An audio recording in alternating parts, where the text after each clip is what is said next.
कलम के नोक पे हमारी नौकरी रहती है। सबकी दिया ही जाता है सेवा वापसी का हमारे पदाधिकारियों द्वारा। एक होता है ना चाकू के नोक पर अपने गर्दन को रख के काम करना, बस वैसा हम लोग का नौकरी है। हमारे डेलीगेशन को बुलाया सरकार, हम लोग वार्ता के लिए तैयार है और आप बुलाइए और लिखित रूप में आश्वासन दीजिए।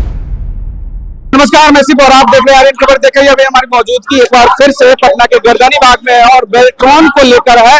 बेल्ट्रॉन के कहिए कि अनिश्चितकालीन हड़ताल को लेकर लगभग 5वां दिन है और अभी तक भी जो बेल्ट्रॉन कर्मचारी हैं वो हड़ताल पर बैठे हैं। क्या कुछ सरकार से आश्वासन मिला, अधिकारी वगैरह मिले कि नहीं मिले, पूरी जानकारी लेंगे इन्हीं से। 5वां दिन हो गया आप लोग को हड़ताल किए हुए, लेकिन अभी तक क्या आश्वासन वगैरह मिला या नहीं मिला? देखिए, आश्वासन से पेट नहीं भरता।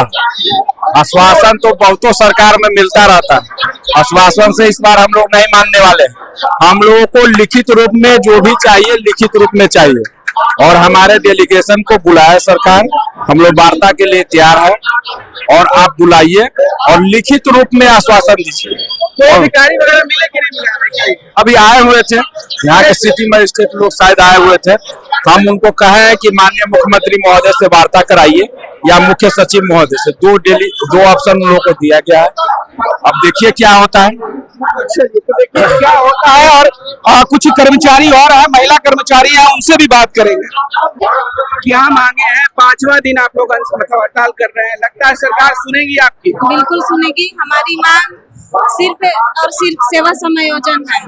हम लोग 11 सूत्री मांग को लेकर के बैठे हुए हैं और लगातार हम लोग सरकार को ये अल्टीमेटम देते रहे हैं कि हम लोग को मांग पूरी करें, अन्यथा हम लोग अनिश्चितकालीन पे बैठ जाएंगे। 15 तारीख तक अल्टीमेटम दिया हुआ था, मगर उस दौरान भी सरकार के कान में जूं तक नहीं रहेगा।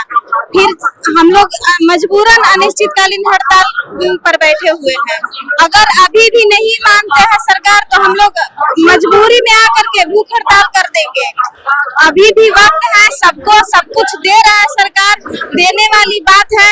हम लोग सरकार को हर एक योजना को धरातल पर सारी योजनाओं को सफल हम लोग बनाते हैं और हम ही लोग सरकारी हर एक मतलब जो भी व्यवस्था है उससे हम लोग वंचित हैं।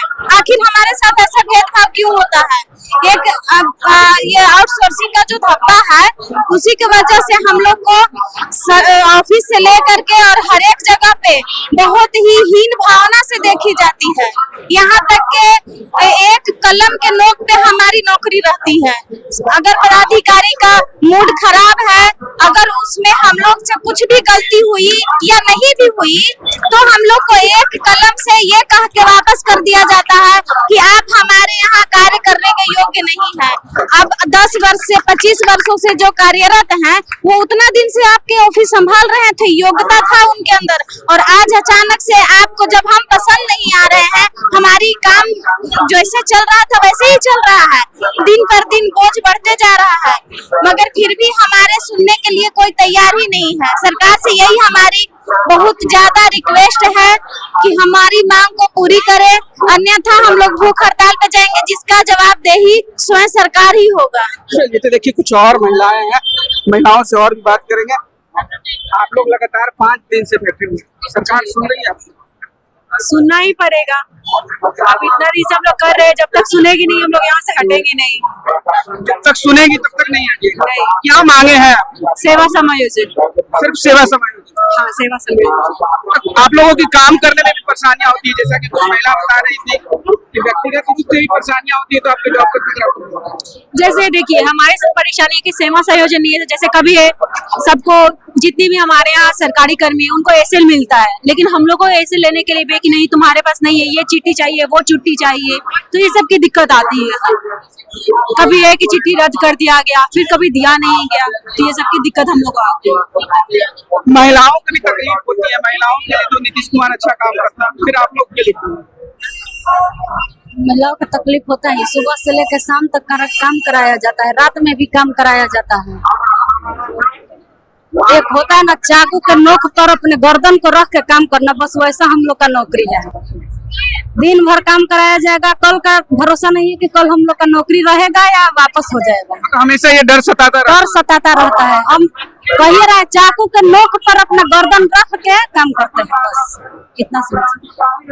5 दिन से लगातार बने हैं, लग रहा है कि सरकार सुनेगी आपकी आवाज, अधिकारी वगैरह आए, मिले कि नहीं मिले? नहीं, अभी तक तो कोई भी नहीं आया मिलने के लिए, कोई भी नहीं आया। लग रहा है कि 5 दिन जो आप लोग हड़ताल किए उसका असर पड़ रहा है सर?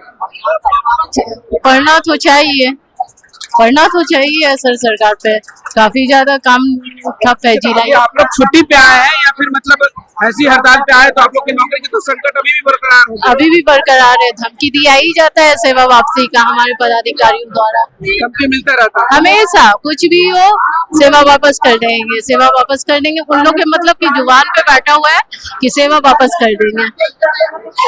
बस देखिए तो कुछ पुरुष हैं, कुछ पुरुषों से भी बात करेंगे कि उनकी क्या मांगे हैं, उनकी क्या तकलीफें हैं। डाटा एंट्री ऑपरेटर के जो पुरुष हैं उनसे भी क्या मांगे लेकर पहुंचे, लगातार 5वां दिन हो गया, लगता है सरकार सुनेगी आपको? सुनेगी, जरूर सुनेगी, जरूर सुनेगी, क्यों नहीं सुनेगी। जब सबका सुन रही है सरकार तो हम लोग का भी सुनेगी। आज 20-25 वर्षों से हम लोग काम कर रहे हैं, लेकिन हम लोग को जो सुविधा मिलना चाहिए वो सभी सुविधाएं नहीं मिलती है। जैसे मेडिकल की सुविधा हो, परिवहन की सुविधा हो, वो सब कुछ नहीं मिलता है हम लोग को। सारी सुविधाएं नहीं मिलती लेकिन काम पूरा करते हैं। कहाँ काम पूरा करते हैं। हम लोग की प्रमुख मांग एक ही है, सेवा समायोजन। उसके अंदर 11 सूत्री मांगे हैं। सेवा समायोजन होगा तो हमारी सभी मांगे पूरी हो जाएंगी। सिर्फ सेवा समायोजन एकमात्र मांगे हैं। तो देखिए जो डाटा एंट्री ऑपरेटर है उनकी सिर्फ एक ही मांग है कि सेवा समायोजन हो जाए। सरकार पे उम्मीद भी है उनकी कि सेवा समायोजन के बाद इनकी सारी मांगे पूरी हो जाएंगी। महिलाओं की भी अपनी परेशानी थी, हमेशा जो नौकरी का डर होता है वो इनको सताता रहता है। इस वीडियो को लेकर आपकी क्या प्रतिक्रिया है वो हमें कमेंट में जरूर बताइएगा।